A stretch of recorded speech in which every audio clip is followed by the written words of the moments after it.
on passe un concours, donc c'est un concours national de la fonction publique d'État. Il faut avoir un bagage niveau bac+3. Après, il n'y a pas de...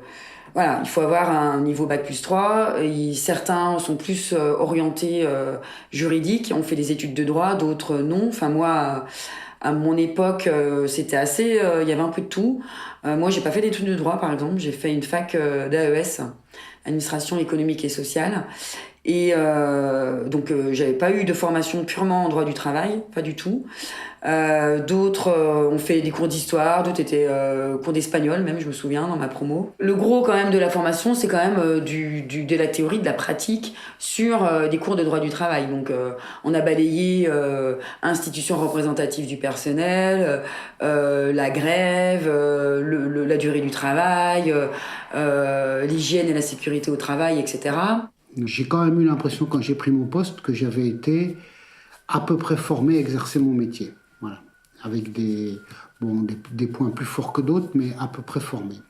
Aujourd'hui, j'ai l'impression, quand je discute avec les collègues qui sont toujours élèves là-bas, j'ai l'impression, et d'ailleurs c'est un peu dit comme ça, que le but de cette formation, qui d'ailleurs a été en partie raccourcie, c'est de former des cadres de la fonction publique, y compris avec toute une dimension management, etc. Tout ce qui nous apportait une connaissance, notamment du milieu industriel, et ce qui finalement nous permettait de comprendre les contraintes des travailleurs, ça a été éjecté au profit je crois comprendre, de séquences de formation qui sont parfois très verbeuses et très de formatage, quoi. Les parties, on était en stage, on nous demandait à des moments d'être notés sur notre capacité à être chef de service. Alors, moi, je me souviens, ma maître de stage, qui était une inspectrice, à la fin de mon stage, elle remplit une grille pour savoir, voilà, pour noter les différents points, et notamment ma capacité à être chef de service. Alors, elle me dit, mais t'es stagiaire, comment tu peux te positionner en tant que chef de service pendant un stage? Comment tu vas pas arriver comme ça devant d'autres agents, alors que t'es pas titulaire, t'es stagiaire, et tu vas faire la chef de service? Elle dit, je suis pas du tout en mesure de me prononcer sur ta capacité à être chef de service ou non. Et alors, du coup, tous dans notre rapport de stage, il a fallu qu'on mette un paragraphe sur notre rôle de chef de service et sur... mais alors qu'ils savent très bien que pendant nos stages, on ne peut pas du tout le faire. Et pourtant, ils veulent absolument mesurer cette chose-là, alors que, bon voilà, ça n'a pas de fond, encore une fois. On a tous fait semblant de dire qu'on avait vu ce que c'était que le rôle de chef de service. Mais ça n'a pas de fond, surtout que nous, on a commencé notre formation. Entre-temps, on a appris qu'il y avait la réforme de l'inspection du travail et qu'on ne serait plus chef de service. C'est une sensation aussi qu'on a beaucoup à l'INT, c'est une espèce de forme, je pense. Alors, ça doit participer de ça, hein, de régression, un peu comme si on était à l'école, et où en fait il y a très peu de fond, donc ce serait quelque chose de très scolaire, parce qu'en fait on ne nous demande pas de réflexion par rapport à ce qu'on apprend, on nous demande d'apprendre le droit et à réciter le code un peu. Et cet aspect très scolaire, ça fait qu'à un moment, on rentre dans cette logique très scolaire où, oui, on note. Et je pense que c'est vraiment l'objet de cette formation aussi, c'est de former des inspecteurs qui ne soient pas rebelles comme peut-être les anciennes générations, qui ne soient pas dans cette opposition-là, et qui soient beaucoup plus consensuels. Et oui, c'est vraiment faire des agents le plus lisse possible, quoi. Il ne s'agit pas du tout de former des gens qui vont du coup être aptes à contrôler une entreprise, à appréhender des situations compliquées, difficiles, à essayer d'analyser et à se faire un avis en toute indépendance. Ceux qui forment là, je pense qu'ils ont de plus en plus une difficulté dans la prise de décision. Parce qu'on ne les forme pas à ça, justement. On les forme à obéir.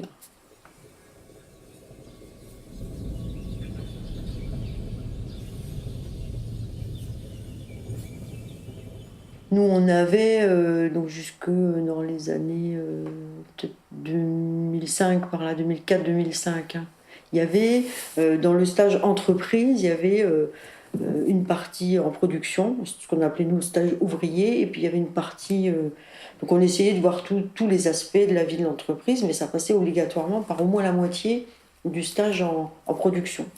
Voilà, donc moi je m'étais retrouvée sur une chaîne de montage de rétroviseurs, par exemple, pendant 6 semaines, là, à travailler en poste. Bon, ça j'avais jamais fait. Voilà, donc ça n'existe plus, par exemple. Je pense que c'est un tort, parce qu'encore une fois, moi je considère que le travail physique, il est encore extrêmement répandu, que les risques physiques, il n'y a pas que les risques psychosociaux qui existent. Le travail physique, il est extrêmement répandu, il y a encore beaucoup, beaucoup de travail à faire là-dessus. Et je pense que, comme souvent, on est plus sensible à des choses qu'on connaît de près, parce qu'on les a vécues nous-mêmes, parce que voilà, ça évoque une situation particulière. Je pense qu'il y a des choses, ça ne veut pas dire qu'il n'y a que ceux qui bossent à la chaîne qui ont le droit d'en parler, c'est pas ça que je veux dire, mais je pense que c'est difficile de savoir ce que c'est que ce travail-là quand on l'a jamais fait soi-même. On peut avoir une idée théorique sur la question, hein. C'est quand même tout à fait différent de le faire, même pour quelques heures, hein. Je pense que moi, je m'en souviens très très bien de ça, parce que j'en faisais des cauchemars de cette putain de chaîne la nuit, hein. Faut dire que j'ai cassé beaucoup de rétroviseurs sur cette chaîne de montage. Il faut quand même que je reconnaisse qu'ils ne savaient plus où me mettre. J'avais été présentée comme inspecteur du travail en stage, et il y a eu, pendant les 3 premières semaines, ça s'est pas très très bien passé, hein. J'étais accueillie plutôt froidement, hein. J'étais pas accueillie à bras ouverts, hein. Ils avaient l'impression que j'étais un peu une taupe, quoi. Que je venais faire semblant de bosser avec eux pour observer. Et puis que comme j'étais en stage, j'allais faire mon rapport à la direction, de toute façon. Voilà. Donc c'était plutôt froid, hein. C'était vraiment bon. Et moi, je sais que même quand on était au vestiaire ou à la pause, au casse-croûte, j'ai discuté. C'était fermer le banc, hein. On parlait pas beaucoup, hein. Ça, c'est peut-être une erreur qu'on peut parfois commettre, hein, nous, c'est de penser que on est comme les salariés, on est comme les ouvriers, on est comme les délégués, mais c'est pas vrai. C'est pas vrai. D'abord, on n'est pas perçu comme ça par eux, déjà, première chose. Alors, déjà, ça suffit, hein. Et puis c'est pas vrai. On n'a pas le même statut, on n'a pas le même salaire, on n'a pas le même pouvoir de décision, on n'a pas du tout la même nature de boulot. Et puis on n'a pas la même fonction. Même que les représentants du personnel, on n'a pas la même fonction, on n'est pas des super délégués, nous.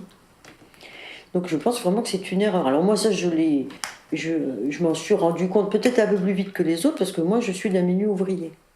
Donc moi, j'ai pris conscience très vite que, à un moment, moi, je changeais de classe, quoi.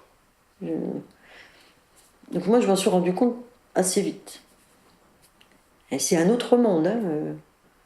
On est des cadres supérieurs de la fonction publique. Je ne suis pas ouvrière à la chaîne, hein.